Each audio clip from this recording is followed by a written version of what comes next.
Assalamualaikum warahmatullahi wabarakatuh. Bagaimana kabarnya sahabat-sahabat sekalian? Mudah-mudahan sahabat sekalian selalu ada dalam lindungan Allah Subhanahu wa taala. Puji syukur kepada Allah, selawat kepada Nabi Muhammad. Ayo kita bersama-sama menggali pengetahuan, belajar bersama dengan Kampus Maya 21. Oke sahabat-sahabat sekalian, pada video kali ini saya akan menyampaikan lanjutan video yang telah saya buat. Kemarin kita keterampilan mengingat dengan cara kerja memori otak kita. Untuk saat ini sahabat-sahabat sekalian, kita akan membicarakan tentang meningkatkan kemampuan mengingat. Bagaimana kita meningkatkan kemampuan mengingat sahabat-sahabat? Ayo kita bahas bersama-sama, ayo kita belajar bersama-sama. Karena saya sekali lagi setiap saya menyampaikan ini, maaf, bukan menggurui, bukan mengajari, tapi untuk belajar saya sendiri. Dan sahabat-sahabat sekalian, saya berharap juga biar kita lebih ada kehangatan antara saya dan sahabat. Terus lonceng di totol gitu sahabatnya, di totol biar update video saya ini selalu masuk di HP sahabat semua, sehingga informasi atau kita bahas bersama ini, pembahasan kita bisa selalu kita belajar bersama. Oke sahabat-sahabat sekalian, dalam meningkatkan kemampuan otak kita atau kemampuan mengingat kita, ada tujuh cara untuk meningkatkan kemampuan mengingat. Jadi saya ambil dari psikologi kognitif sahabat-sahabat, ada 7. Yang pertama yaitu kita menggunakan panca indera. Yang kedua kita membuat kesan. Yang ketiga memainkan emosi kita. Keempat kita berimajinasi dan berasosiasi. Yang kelima kita merepetisi. Yang keenam, kita membuat suatu password dan singkatan-singkatan. Serta yang ketujuh, kita membuat mind mapping, sahabat-sahabat. Oke, ayo kita pahami bersama satu persatu, biar kita bisa menambah, menggali pengetahuan untuk manfaat kita bersama. Oke, sahabat-sahabat. Yang pertama, ayo kita pahami dengan menggunakan panca indera. Allah telah menakdirkan kepada kita ini sangat luar biasa, sahabat-sahabat. Dengan adanya mata kita, hidung kita, telinga kita, mulut kita, kaki kita, tangan kita, ini sangat luar biasa. Kita harus bersyukur. Oke sahabat, bagaimana dengan panca indera kok bisa meningkatkan kemampuan mengingat kita? Jadi begini sahabat-sahabat, saat kita belajar atau saat kita membaca, kita harus mampu mengkombinasikan, memfungsikan panca indera kita ini dengan sebaik-baiknya, supaya ingatan kita meningkat. Sahabat-sahabat sedang membaca, atau saya ini sedang membaca.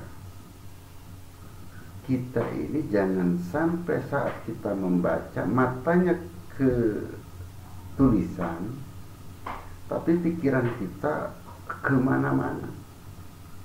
Ini yang membuat keberhasilan dalam meningkatkan kemampuan mengingat itu sangat kurang. Seharusnya dengan kita melihat tulisan, telinga kita biar mendengarkan apa yang kita ucapkan, sehingga konsentrasi kita akan penuh antara ucapan yang ada di tulisan kita sampaikan dengan mata kita melihat pada tulisan dan telinga kita mendengarkan, sehingga apa yang kita ucapkan, apa yang kita baca akan menambah penguat ingatan kita, gitu sahabat-sahabat. Yang kedua yaitu membuat kesan. Jadi kalau kita ini ingin ingatan kita meningkat, kemampuan mengingat itu lebih kuat, jadi kita ini membuat suatu kesan tersendiri, membuat suatu kesan biar ada rasa masuk saat kita membaca, saat kita mengingat sesuatu. Jadi jangan sampai kita ini pikirannya tidak fokus untuk mengingat sesuatu dengan tidak membuat kesan. Jadi kita buat kesan, buat ada jadi kita ini setelah melakukan sesuatu itu dibuat di angan-angan, kita masukkan dalam angan, dalam pikiran kita, sehingga kita ini masuk meningkatkan daya ingat kita. Itu sahabat-sahabat. Jadi masukkan ke apa? Ya berimajinasi. Kita melakukan, kalau kita melakukan sesuatu kita berimajinasi. Jangan separuh-separuh, full.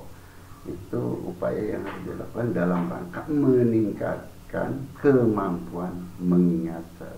Yang ketiga, memainkan emosi. Maksudnya bagaimana sahabat-sahabat kita upaya meningkatkan kemampuan mengingat dengan memainkan emosi.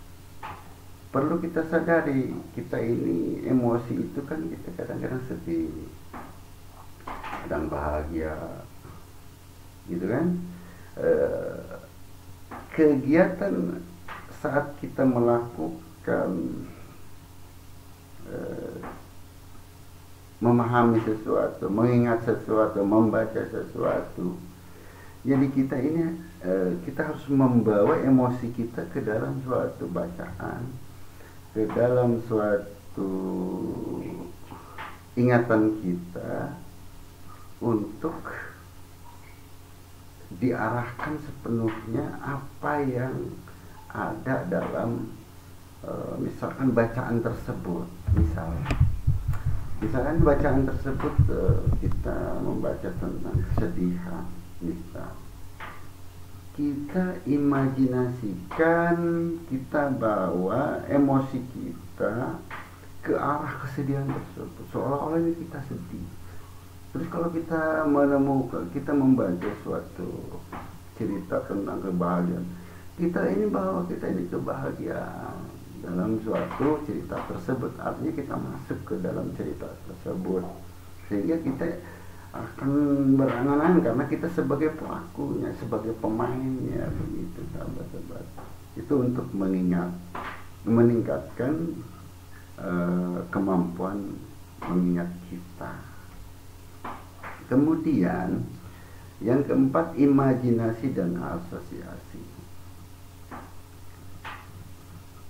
Kita ini harus dalam proses mengingat ini harus berimajinasi, harus mengasosiasi. Bagaimana maksud dari berimajinasi dan berasosiasi ini sahabat-sahabat? Misalkan kita dalam mengolah ingatan ini, kita di rumah. Di rumah tentu ada kamar-kamar, ada bagian-bagian depan, belakang, samping kanan, samping kiri. Ada di dalam kamar itu ada alat A, ada alat B, ada alat C. Di ruang depan ada alat A, alat B, ada alat C. Coba kita melakukan imajinasi, melakukan asosiasi. Misalkan kita keluar Coba apa yang ada di dalam kita coba ingat-ingat. Misalkan kita ini diam di rumah, maaf, maaf. Kita keluar rumah, kita ingat dalam sebuah ruangan tersebut, kita lihat dulu nih, ada apa aja nih dalam ruangan tersebut. Ada A, ada B, ada C, dan lain sebagainya. Kita keluar, coba kita ingat-ingat apa yang ada di ruangan tersebut. Kita ingat-ingat, kita imajinasi, kita bayangkan, kita pikiran-pikiran kita masukkan. Ingat-ingat ada apa aja nih. Oh, misalnya di dalam ruangan tersebut ada 5 jenis barang dengan posisinya di sini, dengan menghadapnya ke sini. Ya, pokoknya kita bayangkan, kita imajinasikan di luar itu cocok tidak sesuai dengan yang ada fakta di ruangan tersebut. Misalkan itu sama, artinya kita sudah berupaya untuk mengingatkan, melatih ingatan kita, meningkatkan kemampuan mengingat kita. Itu dalam bagian keempat tentang imajinasi dan berasosiasi. Begitu sahabat, jadi itu kita melatihnya. Saya ulangi lagi, misalnya ke dalam rumah kita di sebelah kiri itu ada ini. Coba kita berjalan ke sana, ke tempat lain, misalkan samping kiri ke kanan, kita samping kanan rumah, kemudian kita ingat-ingat, masih ingat enggak? Beberapa hari masih ingat enggak?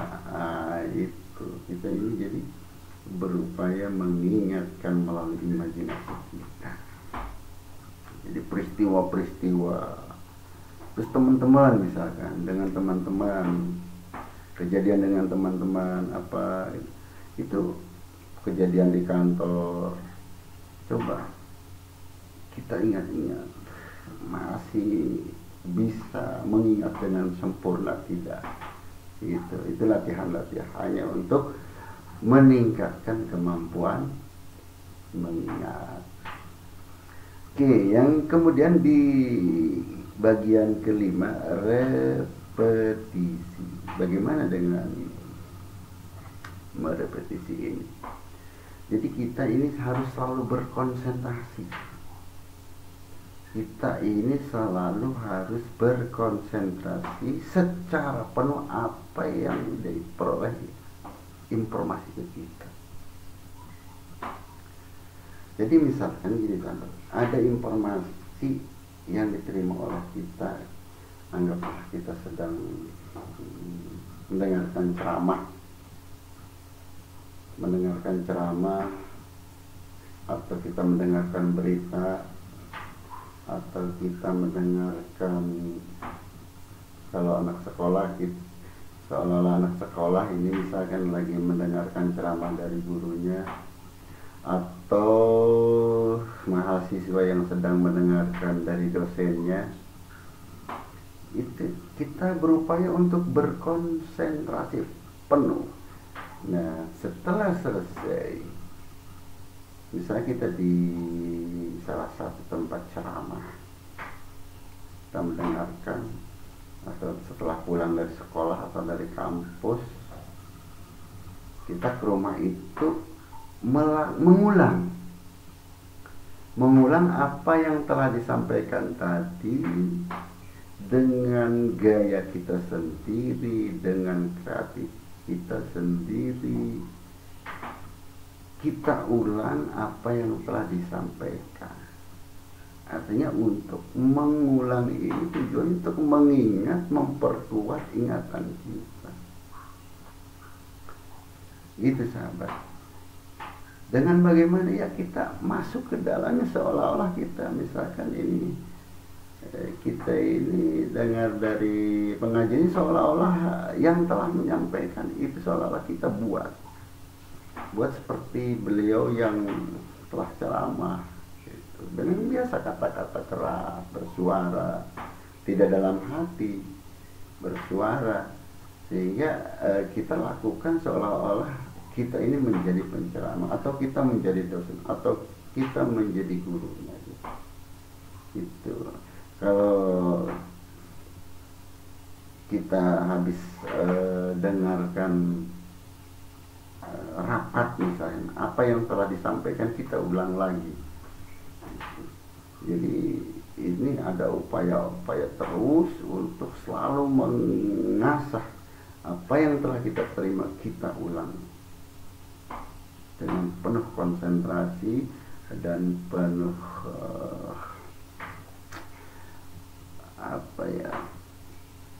penuh dengan pengimajinasian seperti apa yang telah disampaikan dan dilakukan ulang oleh kita gitu. Ini yang repetisi, sahabat. Kemudian yang ke-6 itu dengan kita melakukan password dan singkatan. Kita melakukan password dan singkatan ini maksudnya adalah begini, sahabat-sahabat. Jadi kita ini apabila kita melakukan mendengarkan informasi, kita ini kan biasanya kalau yang kita mendengarkan itu yang ceramah ya cepat kan. Yang ceramah itu tidak, ya artinya tidak memikirkan, ayo catat dulu seperti kita di sekolah gitu kan. Udah selesai atau belum catatannya, udah dicatat atau belum, kan tidak seperti itu. Jadi bagaimana kalau kita udah sifatnya di umum, kita mendengarkan, tapi ini informasi harus kita peroleh, kan begitu. Jadi arti dengan dengan membuat password dan singkatan ini, kita ini bertujuan untuk memudahkan apa yang disampaikan saat ada sesuatu informasi, berita, ataupun kita sedang rapat, ada penyampaian itu, biar langsung kita pahami atau kita bisa mengingatkannya dengan cara menyingkat, membuat kata kunci. Misalkan kita ini di dalam ceramah tersebut misalkan ada mendengar begini, misalnya analisis dampak lingkungan gitu. Analisis dampak lingkungan, kita kan analisis dampak lingkungan kan, kalau mencatatnya itu panjang, kita buat singkat AMDAL gitu. Kalau dalam misalkan Majelis Permusyawaratan Rakyat, kita langsung MPR gitu kan. Misalkan lagi ada pusat kegiatan belajar masyarakat gitu. Pusat kegiatan belajar masyarakat, kan panjang kalau kita search. Jadi kita PKBM gitu. Jadi jangan sampai kita ini tulisan dengan ceramah ketinggalan nanti.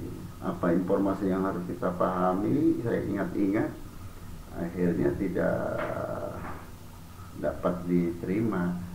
Makanya dengan cara kita melakukan kata-kata kunci dan singkatan-singkatan. Jadi nanti pada saat mengingat, oh ini ada singkatan ini nih, AMDAL, analisis dalam lingkungan. Nah gitu. Ya, pokoknya selalu menyingkat kata-kata, membuat kata kunci-kunci untuk mengingatkan kita gitu. Oke sahabat, yang terakhir metode mind mapping. Aduh, ini sayang sekali ya sahabat-sahabat, saya belum ngeprint biar dicontohkan begitu nih. Misalkan mind mapping itu seperti ini akan lebih, kayaknya lebih mudah untuk dipahami untuk saya dan sahabat-sahabat ya. Jadi saya gambarkan saja, mudah-mudahan ini bisa diterima. Mind mapping itu contohnya kita akan membuat suatu perencanaan kegiatan, atau kita menerima sebuah akan menggali buku nih, kita akan lihat misalnya dalam sebuah buku, kan dalam buku itu ada judul, pokok bahasan dan penting-penting gitu ya. Kita dibuat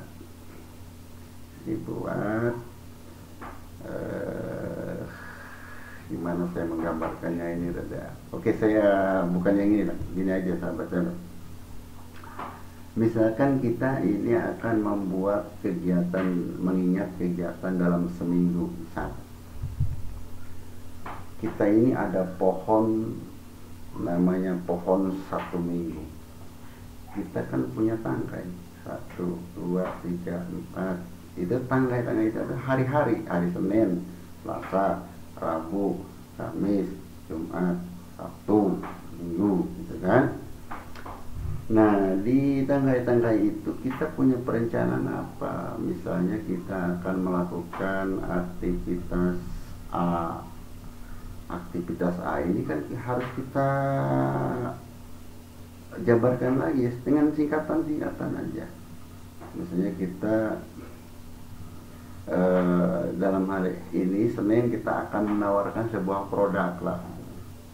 Bagaimana nih produk akan kita jual, di mana yang tepat sasarannya, kapan waktunya, bagaimana cara menjualnya, siapa yang akan menjadi target pasarnya. Ya itu sudah dirangkai terus Senin gitu. Terus Selasa misalnya kita akan dengan jenis kegiatan yang berbeda. Kalau ini kan misalnya menawarkan sebuah produk, kita akan membuat suatu produksi. Misalkan produksinya, misalkan kita ini hanya contoh saja ya sahabat-sahabat, misalnya roti bakar. Bagaimana kita tarik lagi bagaimana membuat roti bakar, bagaimana prosesnya, apa saja yang harus disiapkan. Jadi nanti sudah itu akan menjadi sebuah kata-kata kunci yang harus disiapkan oleh kita itu untuk mengingatkan.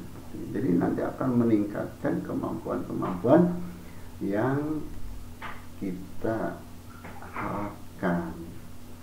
Oke sahabat-sahabat sekalian, tidak terasa nih udah selesai untuk meningkatkan kemampuan mengingat ya.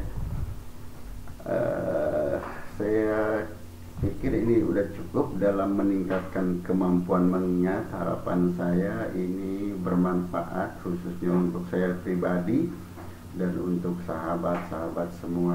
Semoga kita selalu diberikan kesehatan, kekuatan baik jasmani dan rohani, dan kita selalu mendapatkan keberkahan dan ridho Allah Subhanahu wa taala.